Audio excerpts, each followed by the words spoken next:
Sam, let's get into the games. We're going to go from most recent and work our way backwards. Okay. The thing that we just saw, the San Francisco 49ers are off to the NFC Championship for the second year in a row, third time in 4 years.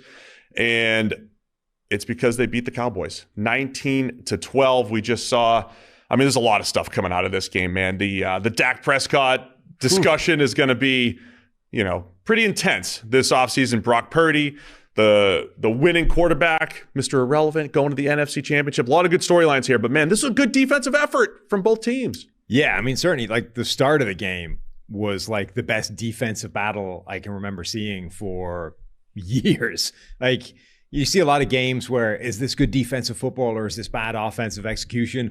Both defenses showed up in the first quarter and absolutely were shutting down, throttling, suffocating the opposing offenses. All of a sudden, we were sort of seeing, actually, this 49ers offense isn't unstoppable. It's not a complete cheat code. When a legitimately good defense rolls up like Dallas, they're going to have some problems. And then the 49ers defense was, destroying Dallas's offense as well. So for the first quarter or so, like it was just two defenses absolutely destroying the game. And then eventually the offenses got a little bit of a foothold, with the obvious difference between the two of them being Dak Prescott like seemingly on a mission to prove that actually he could make his interceptions and turnover-worthy plays tally by the end of the year. Oh, man, he is ruining. He was living up to the narrative that we thought was completely overblown. But in 2 out of the last 3 weeks, we've seen just an absolute roller coaster ride from Dak Prescott. Week 18 was a disaster against the Washington Commanders in a game that meant something to the Cowboys. They tried to win. Then the Cowboys look incredible on Monday Night Football during super wild card weekend, destroy the Tampa Bay Bucks, unstoppable offensively, except on extra points. And then in this game, we see Dak kind of back to what he was in Week 18. We had 2 early interceptions, one where Michael Gallup maybe stops on the route a little bit, but it's still a force into coverage that Dak kind of threw blind.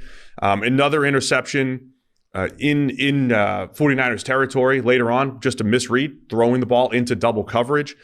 And then probably the worst one was in the fourth quarter comeback attempt. The first fourth quarter comeback attempt for Dak Prescott, what should have been a pick six on the very first play of the drive. A little stick route. Dre Greenlaw drops what should have been a pick six. That really would have fueled the narrative of Dak's interceptions, but it doesn't really matter. I mean, Dak Prescott does not play well at all in this game. You credit the Niners defense, but of course, Dallas always, the headline team. This is what all the talking heads are going to be talking about this week. Dak and Dallas failing again. Yeah, I mean that was a bad performance from Dak Prescott in particular. The offense generally, I don't think was amazing, but Prescott was the biggest culprit, and can't be that guy. Whatever about how good he is and how much he has to sort of lead by example and carry the team and be the sort of the quarterback that elevates everybody else. At the very minimum, you can't be the worst player on offense. That's not going to fly if you're a quarterback. You also have to wonder how much the game may have been different if Tony Pollard hadn't got his ankle rolled up on. It's a couple of key players from the weekend getting pretty much the same injury, getting their ankle sort of bent the wrong way, and Pollard was out of the game. Patrick Mahomes obviously came back in. But with Tony Pollard down and all of a sudden you having to rely on Zeke Elliott again as like the full-time 100% running back, you sort of see just how bad that actually is for Dallas. Zeke finishes with 10 carries for 26 yards. Yeah. 2.6 yards per attempt, a long of 5. As I was joking a little bit on Twitter, he's like their short yardage guy. He converts the 3rd and 1s. He converts the short stuff. But even when you give it to him on 1st and 10, it's almost like he's running for short yardage, right? I mean, we've mentioned for a couple of years now that Tony Pollard's a better, more explosive version. I mean, just better at running back than Zeke. But this is like hit hard. I mean, Zeke's jumped right into, I'm a late career, like a fullback, like a late career fullback who's only picking up 1 or 2 at a time. Looks like Arizona Cardinals Emmitt Smith. He does. He really does. And it's not like, Tony Pollard wasn't dominating this game either, but we know that he's an explosive playmaker and, he looked dangerous at least anytime he had the ball. So over the course of the entire game, you at least have some confidence that given enough opportunities, he might have broken one. I mean, that wasn't happening with Zeke, no matter how many opportunities he had. Yeah, I mean, you're going up against a very good run defense in the Niners. That's going to be an awesome matchup next week, Niners and Eagles, as far as the run game goes. But, from a Niners perspective, again, Fred Warner flying around, making plays everywhere. It did feel like just everything's difficult for Dallas's offense. And I think you have to credit the Niners in that, from that perspective. One of the big play, there was a couple big play opportunities in there for Dak and the Cowboys offense. You've got a seam route that just missed to CeeDee Lamb where Fred Warner's running the seam with CeeDee.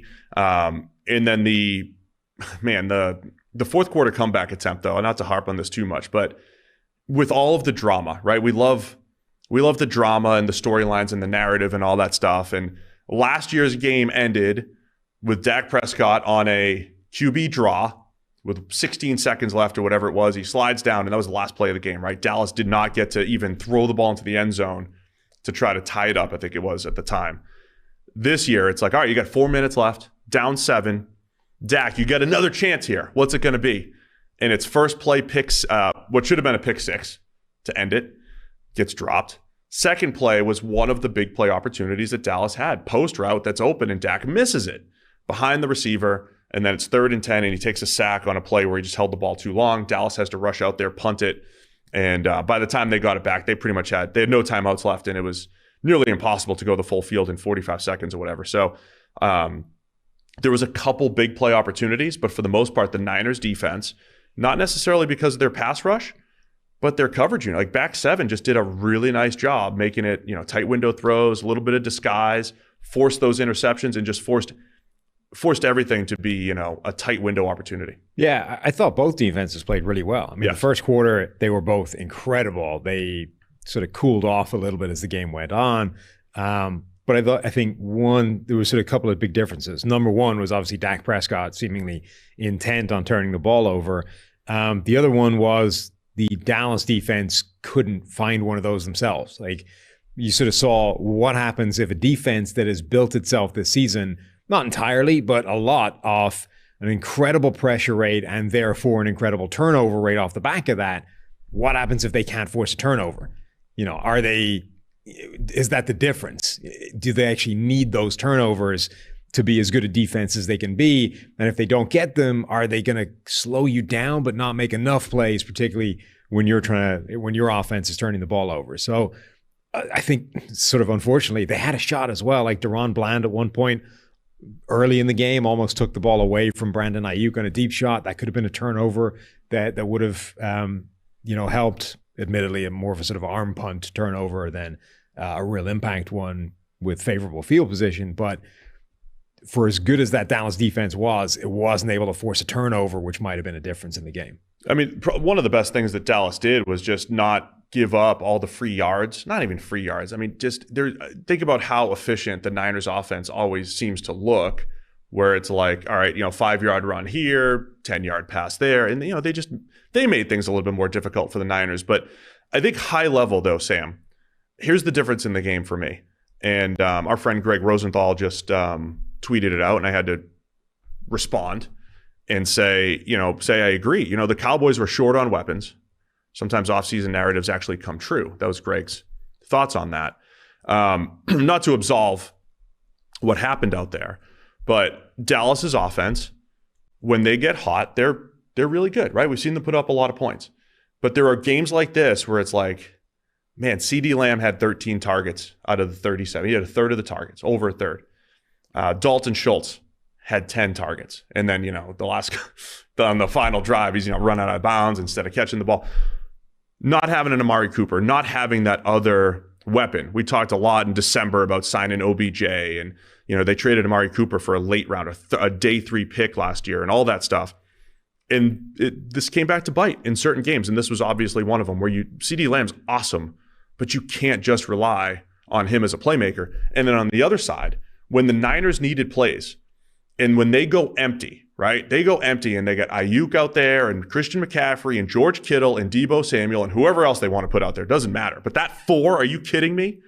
And Purdy or Garoppolo or whoever's back there just says, let me find the matchup. Who's covering Ayuk? Who's covering McCaffrey? Who's covering Kittle? and I'm going to find the guy and I'm going to get my 3rd and 5. I'm going to get my 3rd and 7. To me, that was the difference in the game. Those plays where the Niners have playmakers who are going to get open and they're going to spread the field and give them opportunities. And the Cowboys, it's like, man, if CD doesn't make a play, what else are we going to do? Yeah, I mean, you can't compare it to the 49ers playmakers because those guys are the best group of playmakers in the entire NFL, top to bottom. You know, the positionless football stuff, the fact that every one of them is a matchup nightmare, they're all dominant. I feel like Dallas had the weapons, but Dak Prescott just was not seeing the field. Like, you know, Michael Gallup, I don't know what happened with that first interception. It was a bad throw by Dak, but I also don't know why Gallup just kind of stopped playing and let the corner go get it.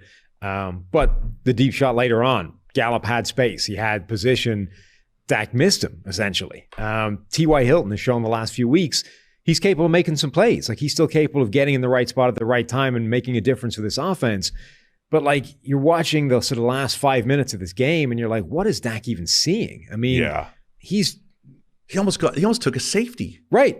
And for no reason. He just sort of started running around in the end zone, ran his way straight into, was it Eric Armstead? Yes.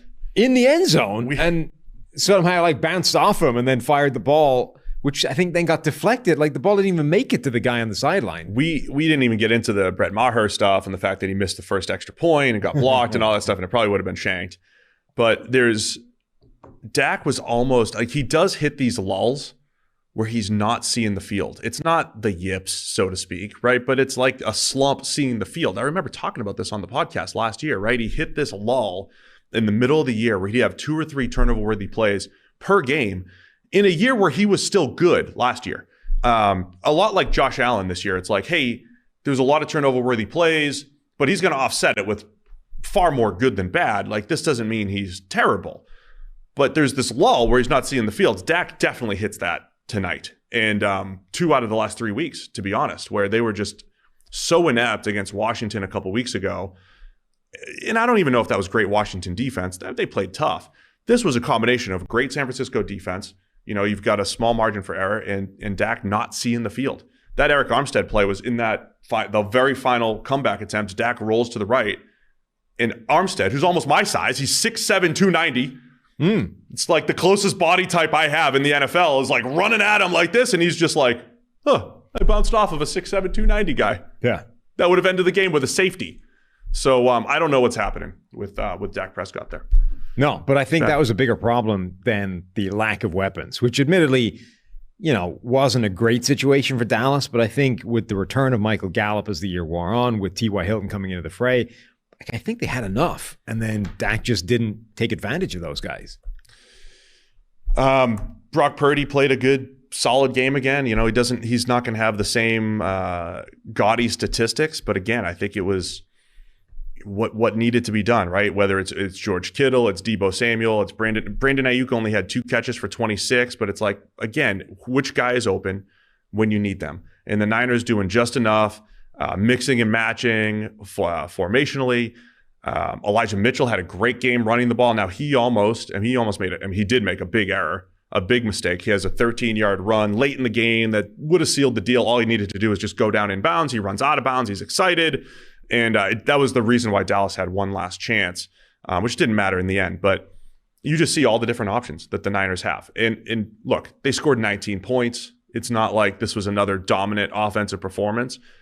But you just had to be better than Dallas. And it was a good, you mentioned, it was a really good defensive game. I think the people who were upset that it was 9-9 at the half and, you know, not scoring enough points. I don't think this was a bad offensive game. People whinge about that all the time. Any low-scoring game, people complain about it. It's just a bad game. But there are low-scoring games because offenses are not playing well, and there are low-scoring games because defenses are playing extremely well. This felt like by far the best defensive game that you're going to see for a long time. Like, you've got to go back quite a number of years to sort of, you know, Steelers, Ravens have had a couple of these over the years where it was like both defenses playing out of their minds. And so the offenses weren't able to look good. Like, that's what this was, with the addition of Dak Prescott helping them out and, you know, firing the ball to DBs. Hard hitting and just, I agree with you, man. It was far better defense than it was bad offense. Fred Warner for the Niners, once again, he just is all over the field, man. His ability to run the seam, give them flexibility in the middle of the field. He was doing a lot of bracketing of CeeDee Lamb coming out of the slot. And that's the thing, right? When I'm not saying Amari Cooper being on the field completely changes this game for the Cowboys, but when that was the advantage that offense had, right? You'd have Cooper and you'd have CeeDee Lamb and you'd have Michael Gallup. And then Schultz is an afterthought, right? Like Schultz is the check down guy. He's not a dynamic tight end option. He's the guy, he scored the touchdown on a schemed up play, right? Dak rolls out, he leaks out, it's a touchdown. That's Dalton Schultz, right? He runs the seam every now and again. You don't want Dalton Schultz as your 2, you want him as your 3 or 4. And look, I think at the end of the day, those offseason moves by the Cowboys kind of caught up a little bit. And I know you said, hey, don't compare him directly to the Niners, but I'm just saying in this game, you see that advantage, right? You see Dallas, who has a very good defense. You can't match up with all those guys. You can't match up with Kittle and Ayuk and all those dudes. So I think that ended up being one of the big stories here coming out of it. Yeah, I also think D'Amico Ryans called a really good game defensively. Again. 49ers defense coordinator. Like, remember, he was supposed to have like 5 interviews or something crazy during the week. And we were saying, how can that not affect pregame prep? I think apparently he canceled 2 of them, did not complete 2 of the interviews because of presumably it going to interfere with game prep. But he had a bunch of calls in this game where I think he messed with tendencies. And Dallas was expecting one thing, particularly on third downs, and he dialed up something else. Like the play where Fred Warner is running down the seam with CeeDee Lamb, he started off like mugging in the A-gap. Yeah. Like that's not supposed to happen. I mean, right. Even if it is supposed to happen, the guy can't make it happen. Like most linebackers can't even think about that. So Dak's sort of thinking, have I got CeeDee Lamb on a hot route down the seam, but oh no, hang on, there's a linebacker running with him. And he kind of puts it where I guess more or less it needed to go. But Warner's actually able to make that play. Early in the game, they ran some more of that Tampa 2 stuff that they don't do too much of before. Like, I think he specifically in high leverage situations was really good in this game at dialing up unusual play calls that Dallas did not seem to be expecting. And that's, Fred Warner's going to come out of this with a pretty good grade, I assume. And are those the types of things that you're able to do with a guy like Fred Warner in the middle of the field, right? You don't want most linebackers running with CeeDee Lamb up the seam, but when there's some level of deception and then you have a linebacker capable of doing it, where you're just essentially saying, if you make this, the throw's got to be perfect, right? The throw would have had to be perfect on that CD play, and it wasn't. So, D'Amico Ryans deserves a ton of credit for everything he's done with the Niners. I think offensively, when they need to make plays, they do it. And they threw the ball a couple times late. They were aggressive. I know the analytics folks didn't love a lot of the field goal calls by Kyle Shanahan, right? He's got a history of 4th and 2s and 4th and shorts, taking field goal opportunities rather than going for it when the math would suggest maybe going for it. Didn't come back to bite in this one. That'll be interesting going forward when you have a team like Philly. I mean, that matchup next week is going to be fantastic. I think both sides of the ball too. The Niners defense against the Eagles offense, 2 of the best in the league, but then even just the other side, the Eagles defense was much improved. And what can they do to slow down Shanahan in this offense? It's going to be great. We'll talk about that again, of course, on Thursday, but always curious to see Kyle Shanahan in the playoffs with a history of, being a little conservative in the Super Bowl against Patrick Mahomes, being a little too aggressive, maybe in the 28-3 comeback when he was offensive coordinator for the Falcons. So it's kind of like aggressiveness, passing when maybe you should be running and maybe kicking when you should be going for it. We'll see if that ends up coming back to bite at all.